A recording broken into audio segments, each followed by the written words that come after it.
Pour devenir étanche à la honte, pour qu'elle n'ait plus de prise sur nous, il faut d'abord comprendre d'où elle vient et pourquoi elle est là. Et qu'est-ce que c'est? Ce sentiment, comme tous les sentiments, n'est pas quelque chose de projeté sur nous. Souvent on a l'impression que la honte, elle nous tombe dessus. Elle est projetée par une situation, par des gens. Mais en fait, non. Elle est induite. Une situation et des gens peuvent essayer de l'induire en nous et nous la laissons germer. Par exemple, un même contexte ne générera pas la honte chez un individu ou chez un autre. Il y a des tribus qui se baladent à poil, très détendues, ça leur va très très bien, et c'est même la...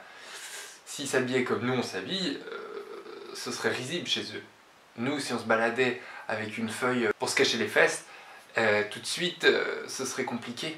C'est impératif d'intégrer que l'extérieur n'est pas une condition sine qua non à ce qui va se passer à l'intérieur. Ça peut être plus ou moins dur, d'accord, mais celui qui décide au final, c'est nous. Alors pourquoi d'avoir la honte est si terrible? Parce que il n'y a pas de danger imminent, quel qu'il soit, pour notre santé, mais c'est terrible. Et celui pour qui c'est très très grave, c'est l'ego. Mais pourquoi est-ce que c'est dangereux pour lui? Et bien parce que dans ces situations-là précises, l'ego risque la fracture, il risque de s'émietter. L'ego, c'est tout ce qu'on fait, tout ce qu'on croit être nous, notre personnalité. Et ça en prend un coup. La honte, elle est terrible parce qu'elle porte en elle le risque du rejet du groupe. Et le groupe, c'est très très important pour nous autres. On dit souvent, ouais, les gens, les machins, c'est terrible de vivre en communauté. Mais en fait, on est malheureux quand on est tout seul. On a besoin des autres.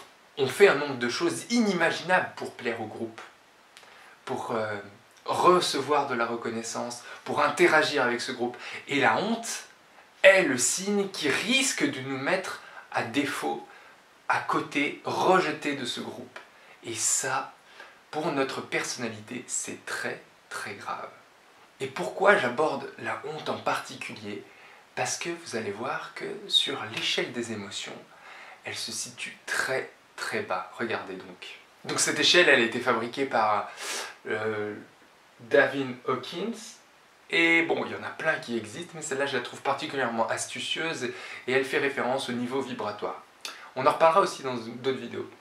Alors vous pouvez voir dans cette échelle que la honte, shame, se trouve tout en bas. Et lui, pour lui, bah, on est mort vivant. Hein. C'est vraiment le plus bas niveau qu'on puisse éprouver en tant qu'humain. Et c'est d'ailleurs pour ça que l'armée utilise l'humiliation, donc qui génère la honte, comme torture pour détruire les gens. Parce que quand on a un niveau d'humiliation, de honte totale, notre personnalité est annihilée et on devient un chewing-gum mental. Et c'est justement pour ça qu'il est vraiment vraiment utile de maîtriser ce sentiment et de ne pas le laisser fleurir en nous.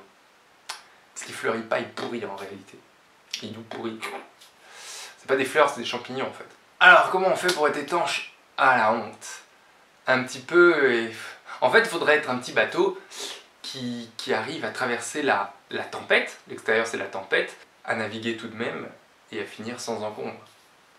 Faut pas laisser l'eau rentrer à l'intérieur et se faire submerger voire couler par la tempête. La tempête, elle peut y être, mais nous on continue tout droit. Hop. Enfin, on continue notre route. Tout ce qui va contribuer à nous désidentifier de notre ego va jouer favorablement contre la vulnérabilité de la honte. Puisque tout ce qui va titiller, piquer notre ego va moins nous impacter parce qu'on va savoir intimement un peu plus qu'on n'est pas cette surface, qu'on est beaucoup plus et que ce beaucoup plus, lui, est intouchable. Donc, pas de souci. Il faut se rappeler absolument que personne d'autre que nous-mêmes n'a le pouvoir de générer tel ou tel sentiment. Si la honte apparaît en nous, c'est nous qui avons décidé de lui laisser la place. Nous avons le pouvoir, c'est pas le contexte, c'est pas les gens, c'est nous-mêmes. Je me rappelle d'un autiste assez touché qui s'en foutait, mais royalement, de tous les codes sociaux.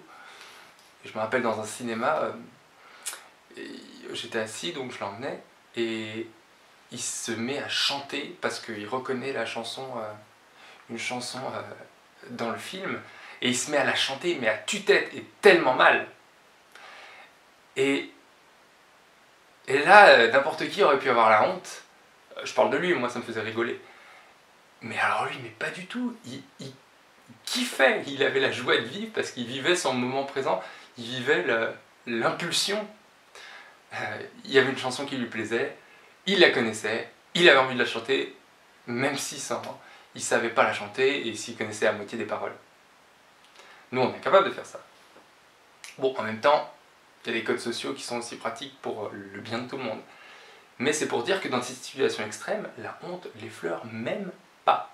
Quand ces situations arrivent, il faut qu'on soit capable de court-circuiter le mental. Parce que de nos pensées mentales va découler nos émotions. Or, si on se laisse guider par ce que voudrait projeter un groupe sur nous ou une situation sociétale sur nous, si on se laisse envahir par cette projection mentale, va résulter le sentiment projeté. Et si c'est la honte, eh ben on l'a subi. Or, si on est capable de court-circuiter ça, soit de la maîtriser, donc soit de maîtriser ses pensées, non, je suis tac, ça je m'en fous, c'est pas grave, ça ne change rien à mon être, c'est pas grave, c'est une situation transitoire, j'attends qu'il arrête de rigoler ou quoi.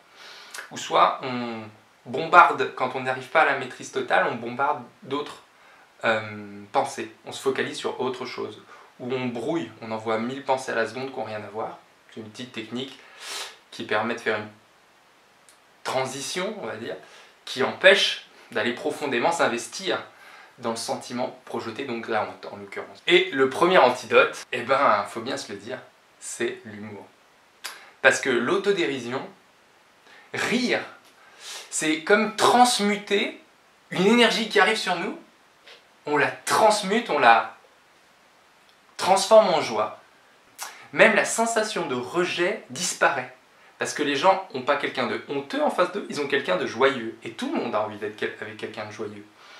Parce que cette énergie, elle fait plaisir à voir, elle fait plaisir à recevoir. Parce qu'on émet quand on est joyeux. Ça nous rend mais invulnérables à ça. Non seulement c'est pas une protection, mais c'est une transmutation, c'est un générateur. Et souvent d'ailleurs, les choses, la plupart, bon, il y a des très grosses hontes qu'on garde, et qu'il faut pas d'ailleurs, qu'on garde en nous et qu'on n'en parle à personne, celles-là, elles nous rongent.